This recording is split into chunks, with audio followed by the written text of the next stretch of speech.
चलिए जानते हैं आज की देश और दुनिया की सिलेक्टेड काम की और महत्वपूर्ण 50 बड़ी खबरों को मात्र 10 मिनट में। पर अभी तक आपने वीडियो को लाइक नहीं किया है तो वीडियो को लाइक कर दे।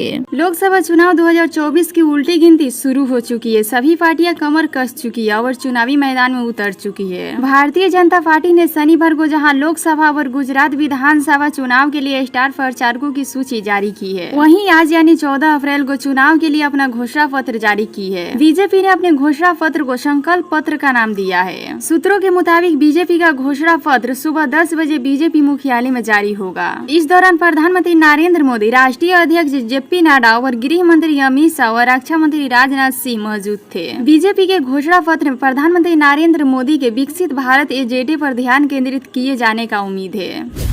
बिहार के गया जिले में नक्सल प्रभावित क्षेत्र के इमामगंज में चुनावी सभा को संबोधित करते हुए बिहार के पूर्व डिप्टी सीएम तेजस्वी यादव ने कहा कि अगर हमारी सरकार आई तो 1 करोड़ लोगों को नौकरी देने का काम करेंगे।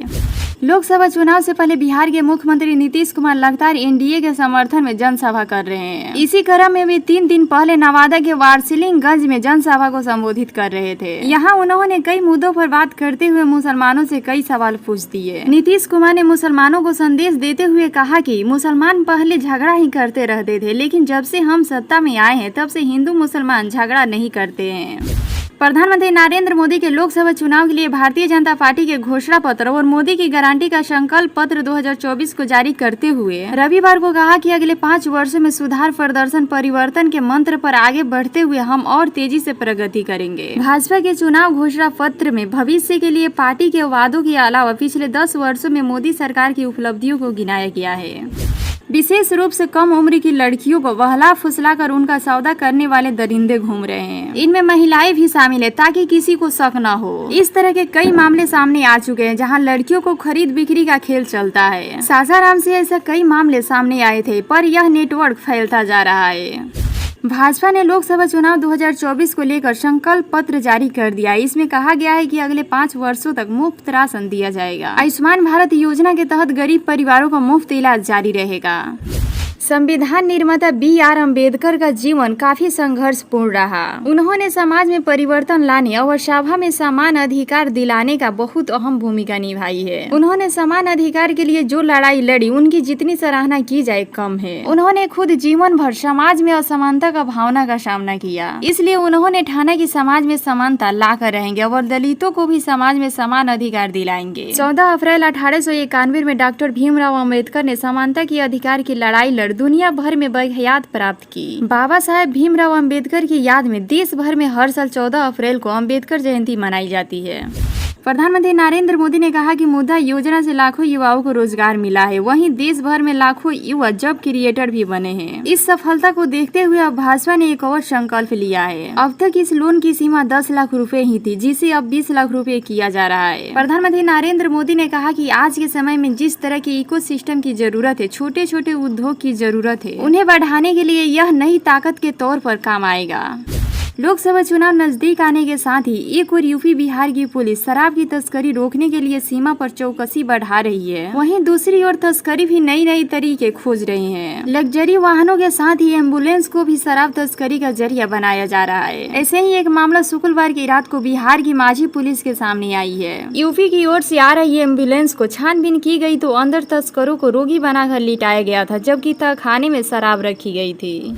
हरियाणा के इजजर में एक यूट्यूबर कपल ने बिल्डिंग के 7वीं मंजिल से कूदकर कथित तौर पर आत्महत्या कर ली। जानकारी के अनुसार आत्महत्या करने वाले कपल ग्रेविट और नंदिनी उत्तराखंड के देहरादून के रहने वाले थे। घटना की सूचना मिलते पर मौके पर पहुंची पुलिस ने दोनों शवों को कब्जे में लेकर पोस्टमार्टम के लिए भेज दिया गया है। पुलिस ने बताया कि पिछले 1 महीने से यह कपल इसी बिल्डिंग में रहते थे। पुलिस ने बताया कि कपल को इलाज के लिए अस्पताल ले जाया गया, जहाँ डॉक्टरों ने उन्हें मृत्यु घोषित कर दिया। पुलिस ने आगे कहा कि इस बात की जांच चल रही है कि कपल ने इतना बड़ा कदम क्यों उठाया। बंगाल की खाड़ी एवं अरब सागर से आ रही नमी युक्त हवा का प्रभाव मध्य भारत तक बना है। उत्तरी पहाड़ी पर पश्चिमी विक्षोभ होने से प्रदेश में मौसम बदलाव देखने को मिल रहा है। राजधानी समेत राज्य में 2 दिन तक छिटपुट बादलों की आवाजाही बनी रहेगी। दक्षिणी भागों के कुछ स्थानों पर हल्की बूंदाबांदी की संभावना है। उत्तरी भागों में मधुबनी, सीतामढ़ी, सुपौल, अररिया जिले के कुछ स्थानों पर हल्की वर्षा की संभावना है। शेष भागों का मौसम शुष्क बना रहेगा। 2 दिन बाद प्रदेश के अधिकतम तापमान में 2 से 4 डिग्री वृद्धि की संभावना है। भारत और पाकिस्तान के बीच तनाव को देखते हुए अब दोनों देशों के बीच किसी त्योहार में मिठाई और शुभकामनाएं देने की परंपरा खत्म हो गई है। इस बार ईद के मौके पर दोनों देशों की सेनाओं ने एक दूसरे को मिठाई या शुभकामनाएं नहीं दी है। इससे पहले कई वर्षों से अंतर्राष्ट्रीय बॉर्डर पर भारतीय सीमा की सुरक्षा बल और पाकिस्तानी रेंजर्स किसी भी धार्मिक और राष्ट्रीय त्योहारों पर एक दूसरे को शुभकामनाएं और मिठाई देते थे। बिहार के बेगूसराय से एक चौंकाने वाला मामला सामने आया है, जहां नौकरानी से दिल लगाने पर एक व्यक्ति को अपनी जान गंवानी पड़ी। बताया जा रहा है कि उसने डिप्रेशन में आकर जहर खा लिया और अपनी जीवन लीला समाप्त कर ली। मृतक के परिजनों ने आरोपी महिला को ब्लैकमेल करने का आरोप लगाया है।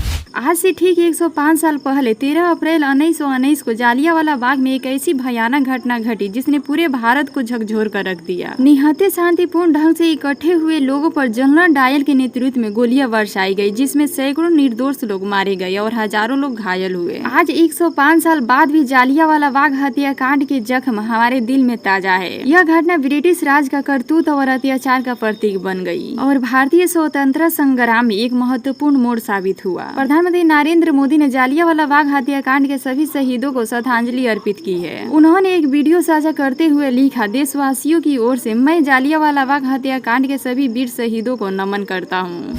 उत्तर प्रदेश के मुख्यमंत्री योगी आदित्यनाथ ने शुक्रवार को कहा कि माफिया रक्त बीज की तरह है और उन्हें किसी भी तरह से फिर से पनपने की अनुमति नहीं दी जानी चाहिए।